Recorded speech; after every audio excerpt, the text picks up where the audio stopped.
Hello விவாஸ், இன்னைக்கான அரசியல் அப்டேட்டில் பார்க்க போகிறேன். ரொம்ப முக்கியமான ஒரு பரபரப்பான தகவல் என்ன அப்படின்னு பார்த்தீங்கன்னா, ஜானகி அம்மா இறப்பதற்கு முன்பாக பார்த்தீங்க அப்படின்னா ஒரு விஷயத்தை ஃபோனில் சொல்லியிருக்காங்க. அது யார்கிட்ட சொல்லியிருக்காங்க, என்ன விஷயத்த சொல்லியிருக்காங்க அப்படிங்கிறத பற்றி தான் பார்க்க போகிறோம். இந்த விஷயம் தற்போது பார்த்தீங்க அப்படின்னா இணையத்தில் ரொம்பவே வேகமாக பரவி வர்றது மட்டும் இல்லாமல் அவங்களுடைய ரசிகர்கள் மத்தியிலையுமே பெரும் சோகத்தை ஏற்படுத்தி இருக்கிறது அப்படின்னு சொல்லலாம். அவங்க பேசின அந்த விஷயங்கள் அவங்களுடைய வாழ்க்கையில் இருக்கக்கூடிய சோகத்தை வெளிப்படுத்தி இருக்கிறதாகவும் சொல்லப்படுகிறதுங்க.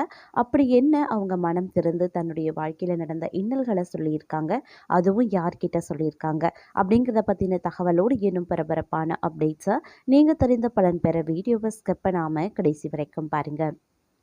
வீடியோக்குள்ளே போகிறதுக்கு முன்னாடி இதுவரைக்கும் நீங்கள் நம்ம சேனலை சப்ஸ்கிரைப் பண்ணலை அப்படின்னா உடனே சப்ஸ்கிரைப் பண்ணிக்கோங்க. அப்படியே பக்கத்தில் இருக்கக்கூடிய நோட்டிஃபிகேஷனுக்கான பில் பட்டனையும் ப்ரெஸ் பண்ணிக்கோங்க. சரி நேயர்களே, வாங்க வீடியோக்குள்ளே போகலாம். என் மகனே போயாச்சு, என்னை எதற்காக கடவுள் பூமியில் வைத்திருக்கணும் அப்படின்னு ஜானகி கேட்டதாக பாடகி சுஜாதா உடைந்து அழுதிருக்காங்க. இது குறித்து சுஜாதா ஒரு புதிய விஷயம் நிறைய பேட்டிகளில் அவங்க சொல்லியிருக்காங்க அப்படின்னே சொல்லலாம். அவங்க அளித்த பேட்டியில் என்ன சொல்லியிருந்தாங்க ஒரு சேனலுக்கு அப்படின்னா, ஜானகி அம்மா மறைந்து விட்ட செய்தி எனக்கு அதிர்ச்சியை ஏற்படுத்தி இருந்துச்சு. எப்போதுமே அம்மாவுடன் பேசி கொண்டிருப்போம். கடந்த 2 ஆண்டுகளாக நாங்கள் ரொம்பவே நெருக்கமாகிட்டோம். ஜானகி அம்மா எழுதிய பாடல்களை என் மகள் ஸ்வேதா பாட வேண்டும் அப்படின்னு கேட்டாங்க. இதனால் இந்த பணிகளுக்காக நான் அவரை அடிக்கடி சந்திக்க நேரிட்டது. கடந்த 2 மாதங்களுக்கு முன்பு நாங்கள் மைசூரில் அவங்களுடைய வீட்டில் தங்கியிருந்தோம். அப்போது நான் சொன்னேன், அம்மா நீங்கள் ஆரோக்கியமாக இருக்கிறீங்க என்றேன். அதற்கு அம்மா என்னை எதுக்கு வச்சிருக்கணும், பையனே போயாச்சு, நான் எதுக்கு இங்கே இருக்கணும் அப்படின்னு கேட்டிருக்காங்க. அவங்க ஒரு புத்தகம் போல அவரை பார்த்து தான் நாங்கள் எல்லாமே கற்றுக்கொண்டோம். இவ்வாறு கூறிய போதே சுஜாதா உடைந்து அழுதிருக்காங்க. அவரது கணவர் தேற்றினார். ஆந்திராவில் பிறந்து 17க்கும் மேற்பட்ட மொழிகளில் 50,000த்திற்கும் மேற்பட்ட பாடல்களை பாடிய பின்னணி பாடகி ஜானகி கடந்த சில ஆண்டுகளாக பாடல் பாடுவதையும் இசை கச்சேரிகளில் கலந்து கொள்வதையும் நிறுத்தி கொண்டாங்க. இதனால் அவங்க மைசூரில் இருக்கக்கூடிய வீட்டில் ஓய்வு எடுத்து கொண்டிருந்தாங்க. இந்த நிலையில் நேற்றைய தினம் அவருக்கு திடீரென உடல் உபாதை ஏற்பட்டிருக்கிறது. இதையடுத்து அவங்க மைசூரில் அப்பல்லோ மருத்துவமனையில் அனுமதிக்கப்பட்டிருந்தாங்க.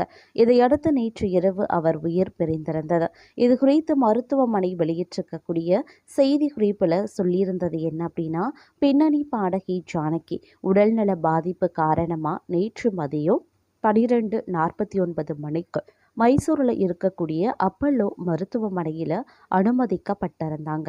அவரை மருத்துவமனைக்கு கொண்டு வரும்போதே கவலைக்கிடமான நிலையில் தான் இருந்திருக்காங்க. உடனடியாக அவரது உடல்நிலையை பரிசோதித்த மருத்துவ குழுவினர் அவரை தீவிர சிகிச்சை பிரிவு அப்படின்னு சொல்லக்கூடிய ஐசியூவிற்கு மாற்றியிருக்காங்க. அங்கு பல்வேறு மருத்துவ நிபுணர்கள் கொண்ட குழு தீவிர சிகிச்சை அளித்து வந்தது. மேலும் அவரது உடல்நிலையை தொடர்ந்து கண்காணித்து வந்த நிலையில் திடீரென அவருக்கு மாரடைப்பும் ஏற்பட்டது. இதையடுத்து அவரது உயிரை காக்க சிபிஆர் சிகிச்சையும் கொடுக்கப்பட்டிருந்தது. ஆனாலும் பலனளிக்கல. அவருக்கு தொடர்ந்து சிபிஆர் சிகிச்சையை மருத்துவ நெறிக்குள்பட்ட செய்த போதிலும் அவருக்கு மீண்டும் பல முறை மாரடைப்பு ஏற்பட்டிருக்கிறதா. இதனால சிகிச்சை பலனின்றி ஜானகி நேற்று இரவு 7:30 மணிக்கு காலமாகியிருக்காங்க அப்படின்னு அந்த அறிக்கையில் குறிப்பிட்டிருக்காங்க. இந்த நிலையில் ஜானகியினுடைய உடல் இன்று காலை 8 மணி முதல் மகாராஜா கல்லூரியில் பொதுமக்கள் அஞ்சலிக்காக வைக்கப்பட்டிருந்தது. அவரது உடலுக்கு பாடகிகள் சித்ரா, சுஜாதா, பாடகர் மனு உள்ளிட்டோர் கண்ணீர் மல்க அஞ்சலி செலுத்தியிருந்தாங்க. மைசூர் அருகே இருக்கக்கூடிய ஜானகியின் பண்ணை வீட்டில் அவரது உடல் தகனம் செய்யப்படுகிறது. இறுதி சடங்குகளை அவரது பேத்தி செய்து வராங்க. ஜானகிக்கு முரளி கிருஷ்ணா என்ற ஒரே மகன் இருந்தாங்க. 65 வயதான அவங்க நீண்ட காலமாக உடல் நலக்குறைவால் அவதிப்பட்டு வந்த நிலையில் கடந்த ஜனவரி 22ஆம் தேதி உயிரிழந்தாங்க. இவருடைய மறைவு ஜானகியை உருகுலைய செய்தது என்றே சொல்லலாம். புத்திர சோகம் என்பது யாருக்கும் வரக்கூடாத ஒன்று அப்படின்னு தான் சொல்லணும். அந்த அளவுக்கு பார்த்தீங்க அப்படின்னா தன்னுடைய மகனினுடைய மறைவு அப்படிங்கிறத ஜானகி அவர்களுக்கு வந்து ஒரு மிகப்பெரிய சோகத்தையே ஏற்படுத்தியிருக்கிறது. ஏன்னா அவங்களுக்கு பார்த்தீங்க அப்படின்னா ஒரே மகனாகவே இருக்காங்க. அதனால் பார்த்தீங்க அப்படின்னா அவங்க தன்னுடைய மகன் மீது அளவு கடந்த அன்பும் வைத்திருந்தாங்க. இதன் காரணமாகவே பார்த்தீங்க அப்படின்னா தன்னுடைய ஆசை மகனான அஹ், ஒரே ஒரே ஒரு மகனான அவர் இறந்தது அப்படிங்கிறதும் அவருடைய பிரிவு அப்படிங்கிறதும் வந்து ஜானகி அவர்களை வந்து ரொம்பவே நிலைகுலைய செய்து விட்டது அப்படின்னு நான் சொல்லணும்.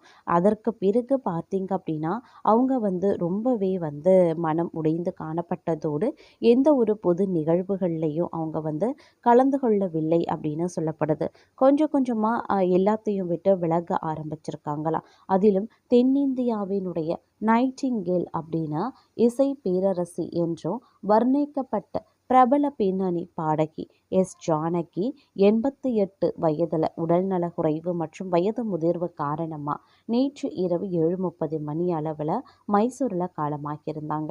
அவங்களுடைய இறுதி சடங்கு இன்று மாலை மைசூரில் கர்நாடக அரசு மரியாதையுடன் நடந்திருக்கிறது.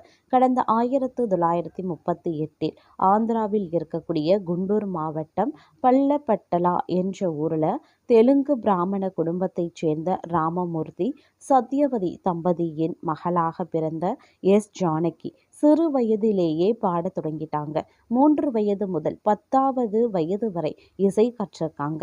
முதல் மேடை நிகழ்ச்சியில் பாடிய போது அவருக்கு வயது 9. நாதஸ்வர மேதை பைடிசாமி என்பவரிடம் முறைப்படி இசை பயிற்சி பெற்றிருக்காங்க.